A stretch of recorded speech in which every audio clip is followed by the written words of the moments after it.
Nakutakia Pasaka njema wewe na familia yako. Unajua leo tunasherehekea Pasaka, ni sikukuu kubwa sana kwa Wakristo. Ukiwa na Mkristo asherehekei Pasaka, basi wewe anakuwa na tatizo. Kwa sababu ni udhihirisho wa ushindi katika maisha yetu. Unapoona wokovu chanzo chake ni Kristo baada ya kufufuka. Ujasiri ambao mtu anaomba, ujasiri ambao mtu anamwombea, mtu anapona, mtu anaokoka, yuko busy na Mungu, ni kwa sababu kuna mtu alikufa baadaye akafufuka katika wafu. Kwa hiyo injili yetu imejengwa katika misingi hiyo. Ndio maana Ukristo sana una nguvu kuliko dini nyingine, kwa sababu kuna mtu kamwaga damu na pia amefufuka. Sasa nataka nikupe sababu kwa nini tunasherehekea kufufuka kwa Yesu. Kwa nini tusiache? Kwa nini Pasaka ni ya muhimu sana kuliko hata Christmas? Unajua Christmas maana yake Kristo alizaliwa. Ndio, alizaliwa, lakini kuna baadhi ya tarehe tulidanganywa. Lakini Pasaka ina nguvu pia. Ngoja nikupe kwenye Wakorintho wa kwanza 15:14. Wakorintho wa kwanza 15:14 ndio inaeleza sababu kwa nini tunasherehekea huku kufufuka kwa Bwana Yesu. Maandiko yanasema hivi, tena kama Kristo hakufufuka, basi kuhubiri kwetu ni bure na imani yetu ni bure. Umeona? Kama hajafufuka, basi kuhubiri kwangu ni bure na imani yangu ni bure. Tunapata pointi mbili hapo, kuhubiri na imani. Akasema tena kwenye mstari wa 17, na kama Kristo hakufufuka, imani yetu ni bure, ungalimo katika dhambi zetu. Ona, tunapata nyingine pointi ya 3, ungalimo wa dhambi zetu. Kwa hizi pointi 3 za msingi sana, kwamba imani yetu ni bure, ungalimo wa dhambi na injili kama hajafufuka. Lakini kama amefufuka, basi imani yetu ni ya kweli, injili yetu ni ya kweli, na pia kuungama dhambi, yani kule kujitakasa kwa damu Yesu ni kwa kweli kunamfanya mtu awe mtakatifu.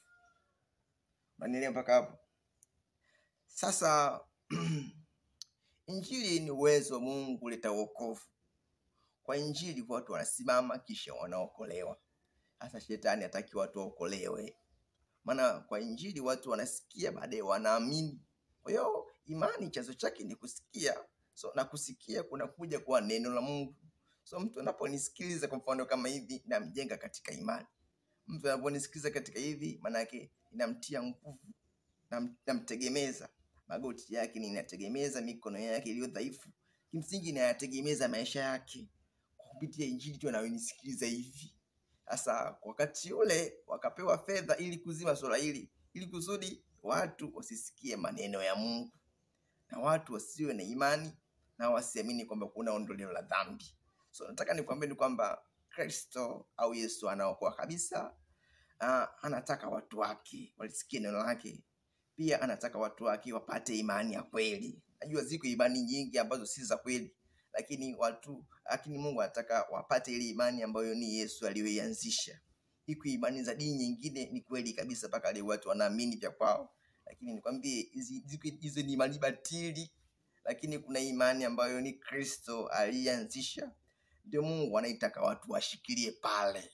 Maana kwa imani tunampendeza Mungu, na kwa imani tunaenda mbinguni, kwa imani tunapokea uzima wa milele. Mambo yote yanafanyika kwa imani. Tusipoteze imani yetu ambayo ni Kristo ameianzisha pale. Unanielewa? Sasa namgharimu wa dhambi zetu, kwamba hata kama ufanya dhambi kiasi gani, lakini kama akafufuka, basi kuungama dhambi kwako unakupa matokeo wewe katika maisha yako. Unanielewa? Kwa hiyo mtu akikuuliza hivi, kwa nini unasherehekea Pasaka, mwambie tu kwamba nasherehekea kwa Pasaka kwa sababu kama sitasherehekea, basi kuhubiri kwangu ni kwa bure, au injili ni ya bure, imani si ya kweli, ni ya bure, na kuungama dhambi kweli ni kwa bure. Lakini kama mfufuka, basi injili ni ya kweli, imani ni ya kweli, na kuungama dhambi ni kwa kweli. Unanielewa? Basi kwa pointi hizo chache tu utakuwa umenielewa. Lakini kuna pointi nyingine za ziada, kwamba wanasema kama Kristo hajafufuka, au kama wafu wafufuliwi, basi Kristo hajafufuka. na akasema kama hakuna kiyama basi Kristo ajifufuka. Hizi ni pointi za ziada pia ameelezea, nitazielezea kwa wakati ujao. Ukifuatilia kwenye Wakorinto hii 15, Wakorinto wa kwanza 15, utapata pointi zile imeelezwa hapo. Lakini kwa leo shikilia tu kwamba imani yako ni ya kweli, injili yako ni ya kweli, na kusamehewa dhambi ni kwa kweli. Mungu anataka kuwasamehe watu dhambi zao, ndio maana amekufa akafufuka ili akuhesabie haki wewe ambaye unanisikiliza hapa, unanielewa. Basi ubarikiwe sana na kutakia Pasaka njema wewe na familia yako. Shalom.